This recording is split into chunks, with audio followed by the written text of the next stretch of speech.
제가요, 레위기서를 새벽에 강의한 지가 벌써 1년이 지났습니다.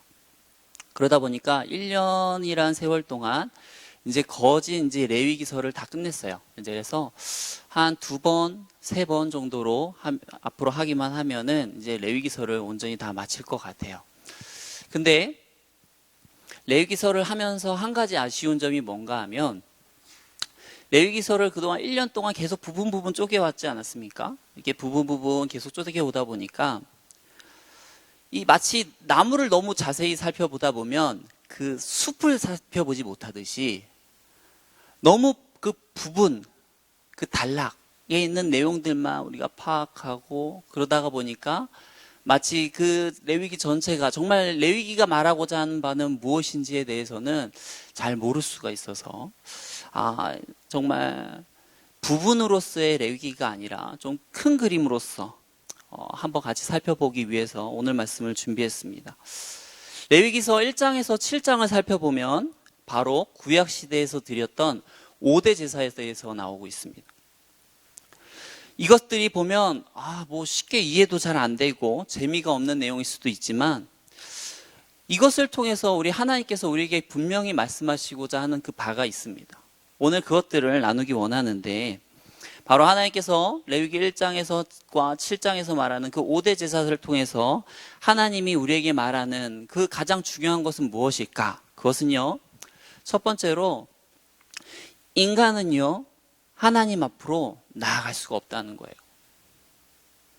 인간은 왜 하나님께 나아갈 수가 없죠? 죄가 있어서요. 인간은 그 죄 때문에 거룩하신 하나님 앞으로 나아갈 수가 없습니다. 다니엘서 보면요, 죄 있는 인간이 하나님 앞에 나아갈 때 어떤 일이 일어나는지 보여주는 아주 좋은 사례가 있는데, 다니엘서 3장 1절 말씀 보면, 느부갓네살 왕이요, 그 금으로 자신의 신상을 만듭니다. 그리고 그 신상을 평지에 두고서 사람들에게 다 절하라고 명령을 하는 일이 있죠. 근데 이때 이것을 위반하고 절하지 않는 사람들이 있었습니다. 누구죠? 다니엘의 세 친구들. 다니엘의 세 친구들이 이 신상 앞에 절을 하지 않게 되죠.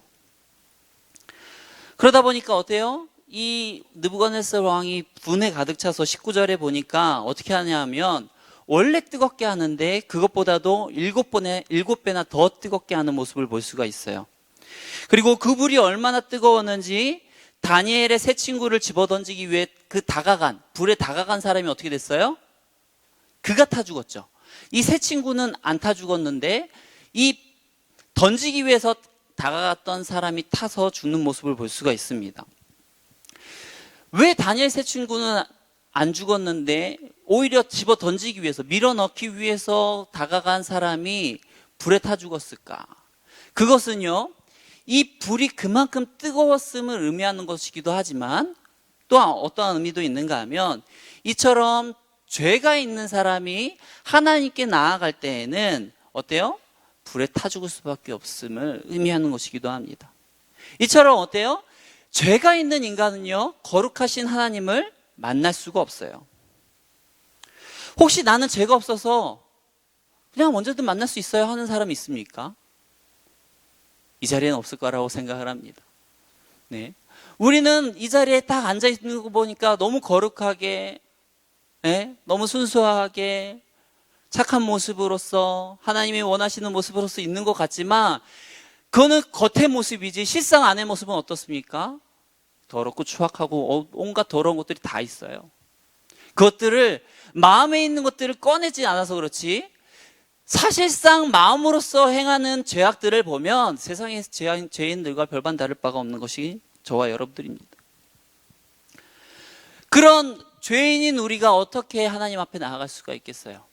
그렇기 때문에 어떻게 해요? 하나님께서 이 죄인인 우리를 하나님 앞으로 나올 수 있는 길을 열어주셨어요. 그게 뭡니까? 어떠한 방법을 통해서 열어주셨어요? 바로 피해 제사. 이것이 바로 이 레위기의 핵심이에요. 바로 죄인인 인간은 하나님 앞에 나아갈 수가 없고, 그리고 그 죄인인 인간이 하나님 앞으로 나올 수 있도록 하나님께서 열어주신 것이 무엇이다? 피의 제사다 하는 이것이 바로 우선 어떤 핵심적인 결론 내용이기도 합니다. 하나님께서는요, 죄인인 인간이 반드시 하나님께 나올 때 피의 제사로 나오도록 했어요. 그런데 이 명령은요, 단순히 너희가 피의 제사만 드리면 돼. 피의 제사만 드려. 그러면 돼. 그런 명령이 아니죠.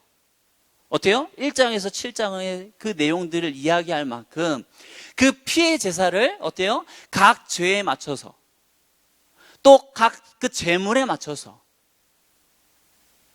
다르게 그리고 또 세세하게 기록하는 것을 우리가 볼 수가 있어요.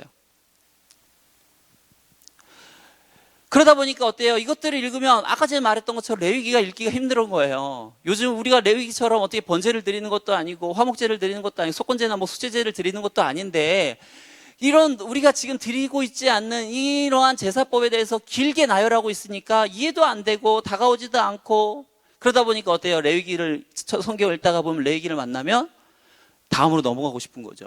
민수기로 넘어가고 싶고. 네.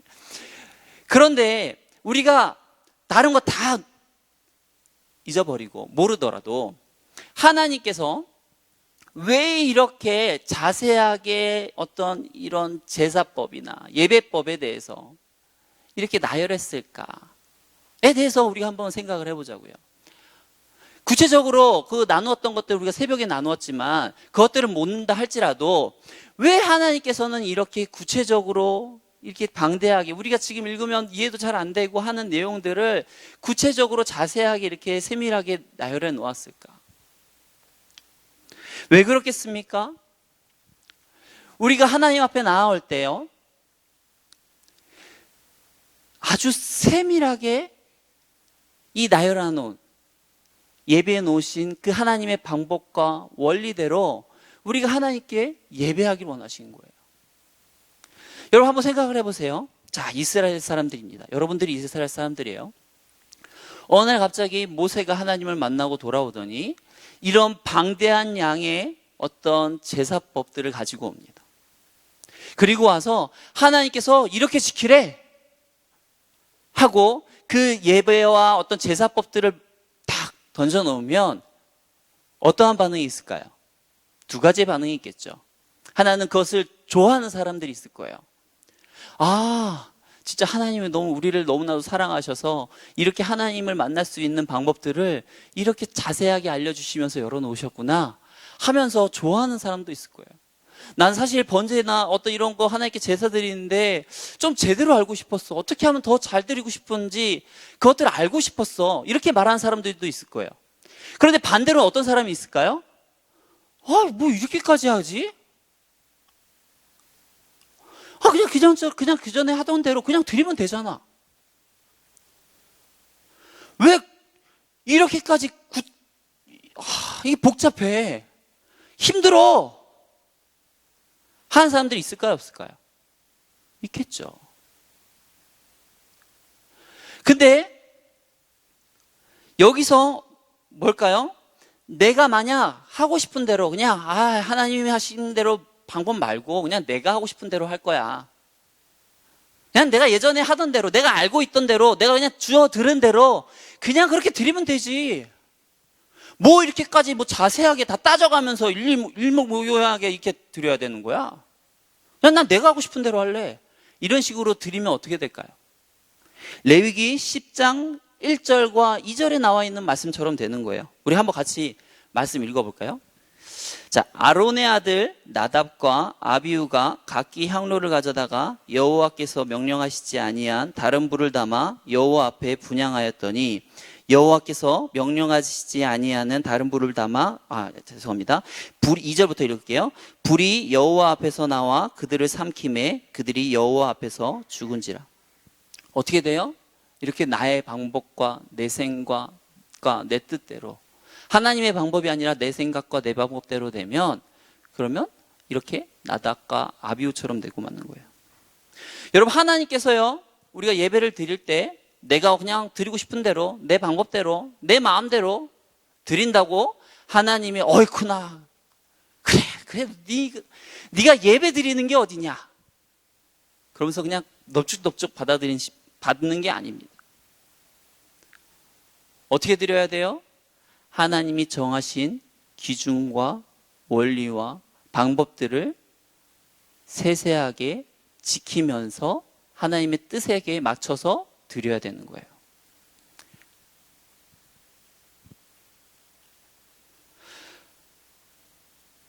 우리가 예배를 드리는 기준과 방법은 한마디로 하면 내가 아니에요.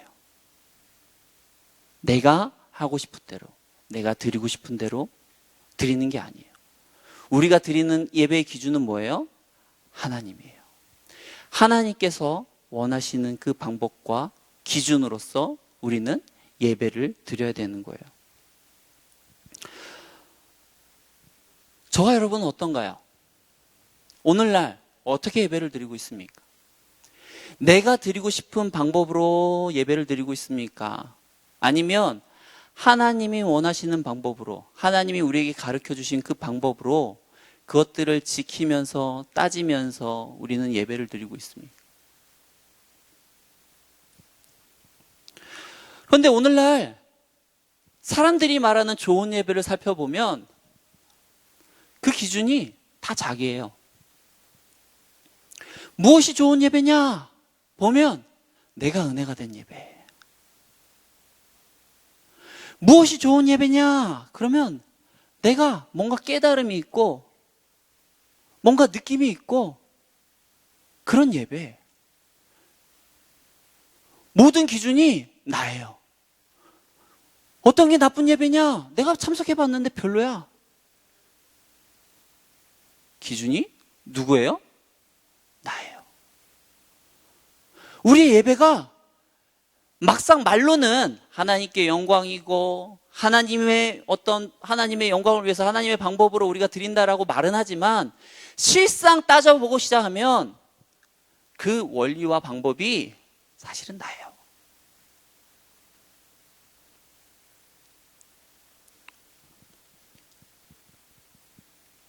여러분, 말씀을 전하는데 이런 본문을 선정하는 것도 얼마나 어려운지 아십니까? 이 듣는 사람들이 엄청 까다로워요.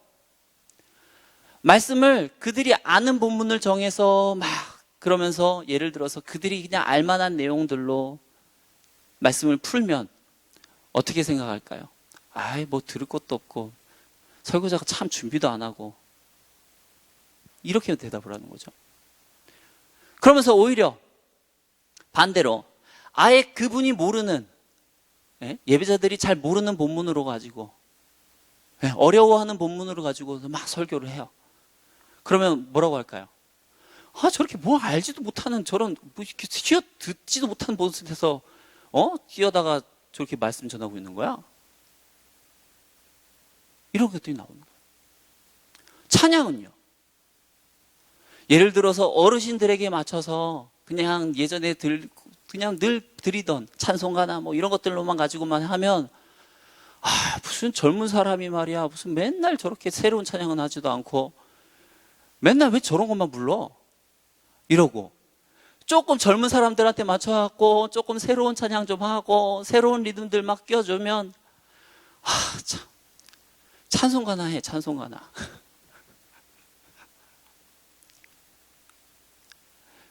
어떤가요? 모든 판단과 기준이요 자기에게 있어요. 다 나에게 있다고요. 내가 좋으면 좋은 예배고요. 내가 좋으면 좋은 설교자고요. 내가 싫으면 아무리 하나님이 세운 거룩한 뭐 주의 종이고 해도요 싫은 거예요. 가짜 종이에요. 이거는 제가요 지금 뭐 누구를 빗대서 하는 것도 아니고 누구를 욕하기 위해서 하는 것도 아닙니다.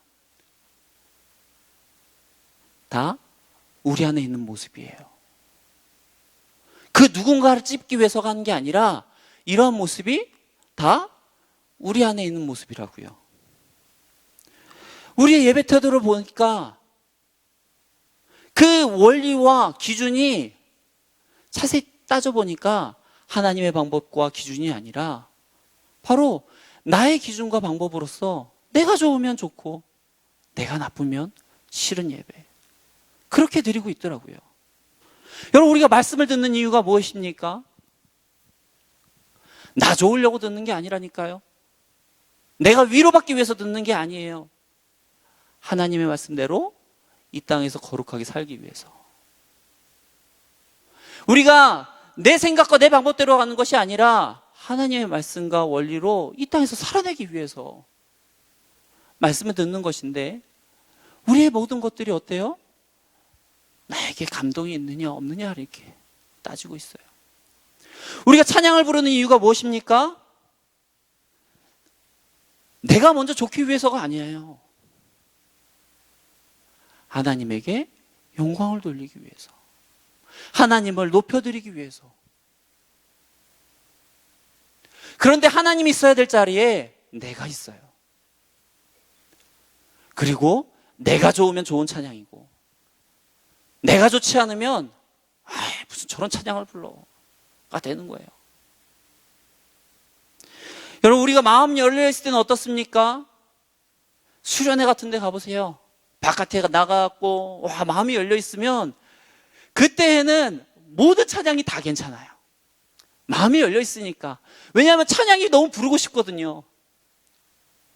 그래서 설령 새로운 찬양을 해도 괜찮아, 오케이, 좋아. 그때는 막 뛰면서 기뻐하면서, 왜? 내가 기쁘니까, 내 마음이 열려 있으니까. 그런데 내 마음이 안 열려 있을 때는요, 다 싫어, 하지 마 저거.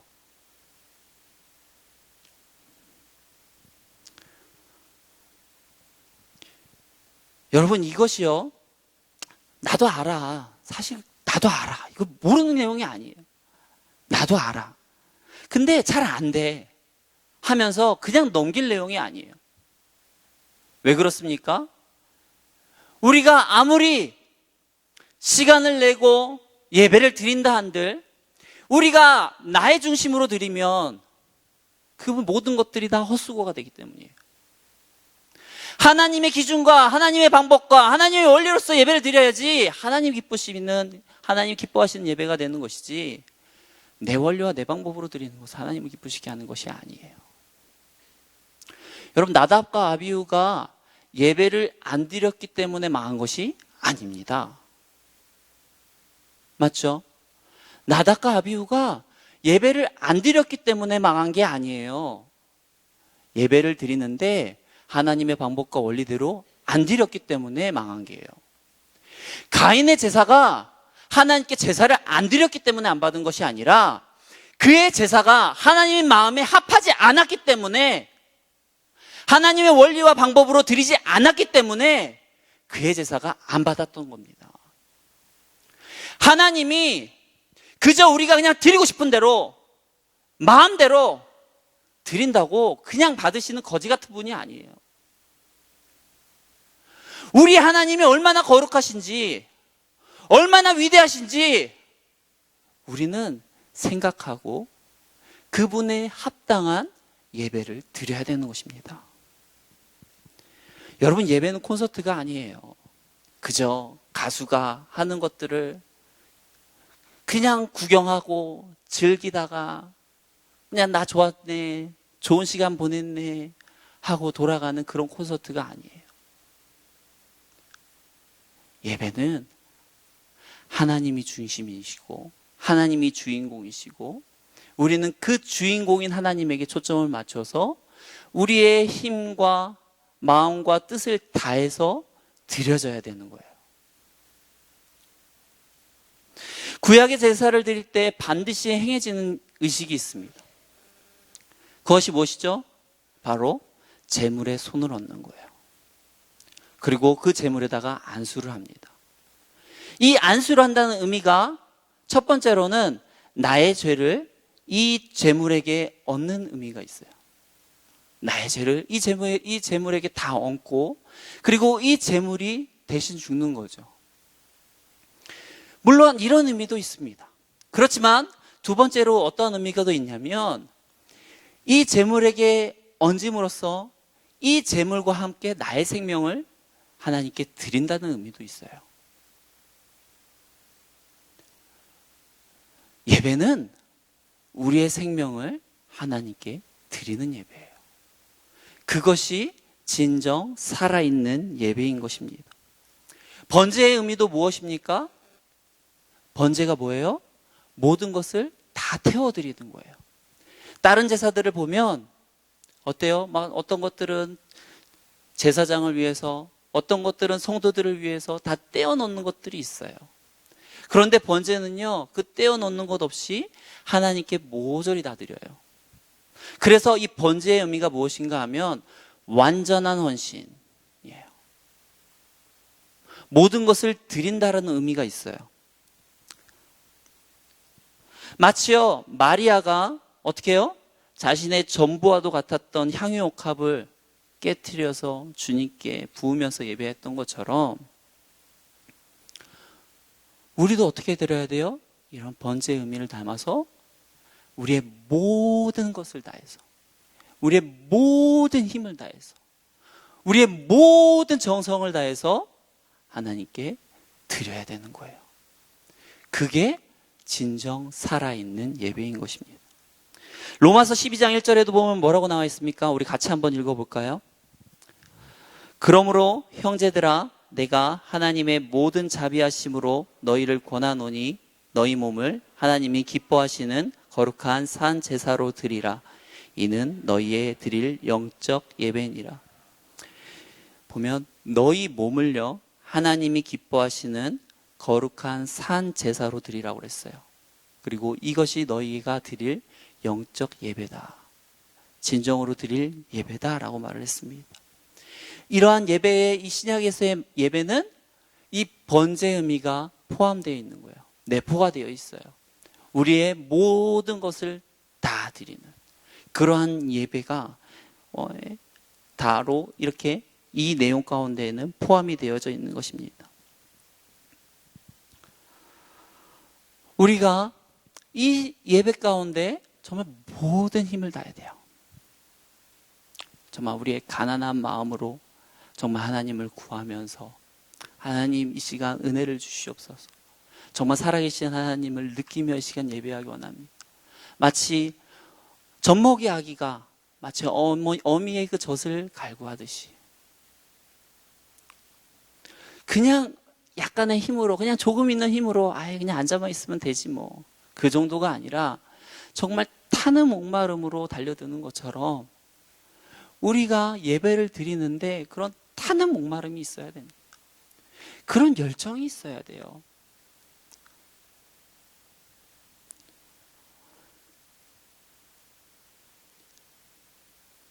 그렇게 예배할 때 어떨까요?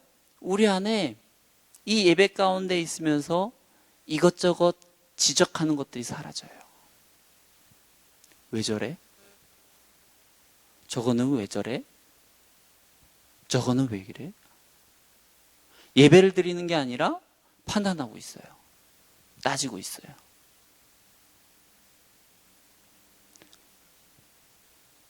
이런 것들이 하나님이 기뻐하시는 예배일까요? 아니에요. 예배 가운데 생각해야 되는 것은 하나님께 어떻게 더 집중하고 어떻게 초점을 맞출까이지, 예배 가운데 왜 저래? 저거는 왜 저래? 저 사람은 왜 저래? 생각하면서, 딴 생각하면서 허송세월 보내는 것이 우리의 진정한 예배가 아니에요. 우리의 마음과 생각과 뜻을 다해서 하나님께 온전히 나아올 때, 그리고 하나님의 말씀이 주어질 때, 선포되어지고 땅에 떨어질 때 그 말씀대로 내가 살겠음을 고백하고 다짐하고 나아갈 때 어떤 일이 일어날까요? 그 말씀에 진짜 순종할 수 있는 역사가 일어나요.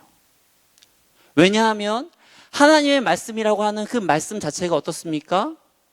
우리와 안 맞아요. 안 맞아요. 그 하나님의 말씀은요, 우리 죄인인 우리와는 안 맞아요. 어떻게 원수를 사랑하는 것이 우리가 맞습니까? 어떻게 나를 함부로 대하고, 나를 무시하고, 나를 괴롭히고, 나를 핍박하는 사람을 어떻게 사랑할 수가 있어요? 근데 어떻게 해요? 나의 모든 것을 드린 상태로 하나님의 명령에, 하나님의 말씀에 그대로 따르겠습니다. 한 상태로 있으면 이 주도권이 누구에게가 있어요? 나에게 있어요? 하나님에게 있어요? 하나님에게 있잖아요. 그렇기 때문에 하나님의 말씀이 주어질 때 그 말씀에 순종할 수 있는 거예요. 왜 하나님의 말씀이 주어졌는데, 우리가 알고 있는데 왜 행하지 않습니까? 주도권이 나에게 있기 때문이에요. 내가 싫어서 하나님의 말씀을 거부하고 있기 때문이에요. 저와 여러분들이 이 예배에 나올 때 정말 우리의 모든 것을 드려야 돼요. 정말 앉아있는 것, 시간을 드리는 것 중요하죠. 하지만 정말 우리의 모든 정말 어떤 집중력과 어떤 초점과 어떤 청각과 이런 것 모든 것들을 하나님께 집중하고 그것들을 순종할 자세를 딱 머금고서 마음을 열고서 내가 하나님의 말씀대로 따르겠습니다 하는 그런 마음가짐으로 가질 때 우리는 하나님 말씀에 순종할 수가 있습니다. 그렇게 드릴 때 어떻게 해요? 오늘 본문 13절에 나와 있는 것처럼 맨 마지막에 보면 뭐래요? 이는 화제라 여호와께 향기로운 냄새니라 라고 돼 있어요. 우리의 드려지는 이 예배가 하나님께 향기로운 냄새가 되어지는 거예요. 하나님이 받으시는 예배가 되어지는 겁니다. 우리의 이 드려지는 예배가 하나님께 향기 나는 냄새가 되어야 돼요. 악취가 아니라 맡기도 싫다, 예배하지 마라 하는 그러한 모습이 아니라 정말 우리가 온전히 내 기준과 내 방법이 아니라 하나님의 기준과 방법으로서 정말 말씀 위에 바로 서서 우리가 온전히 하나님께 집중함으로써 정말 하나님이 기뻐하시는 예배를 드림으로 정말 하나님께 향기로운 제물의 냄새가, 그러한 냄새의 예배가 되는 저와 여러분들이 되길 축원합니다. 이제 우리 같이 기도하며 나갈게요. 사랑의 하나님, 우리의 지난 날들을 되돌아봅니다. 하나님을 위해서 예배한다, 하나님을 위해서 말씀을 듣고 기도한다라고 했는데 사실 알고 보니 나의 방법과 나의 생각과 나의 원리대로 말씀을 드렸던 죄된 모습들을 깨닫습니다. 주님, 이런 죄된 모습들을 온전히 버리게 하시고 하나님의 원리와 방법대로 정말 우리의 마음과 힘과 뜻을 다해서 늘 하나님을 사랑하게 하시고 하나님의 말씀에 순종하며 나갈 수 있도록 인도하여 주시옵소서.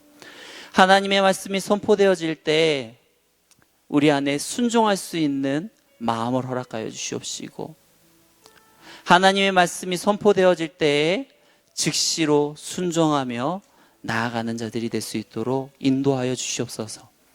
그리하여서 우리에게 드려지는 이 예배가 정말 하나님께 향기로운 제사가 되어지기 원합니다. 주님, 우리의 마음을 붙들어 주시고 이 시간 하나님 가난한 마음을 허락하여 주시옵시고 정말 타는 목마름으로 하나님을 바라보며 나아갈 수 있도록 이 시간 은혜를 주시옵소서. 주님께 모든 것 다 맡겨오며 예수님의 이름으로 기도합니다.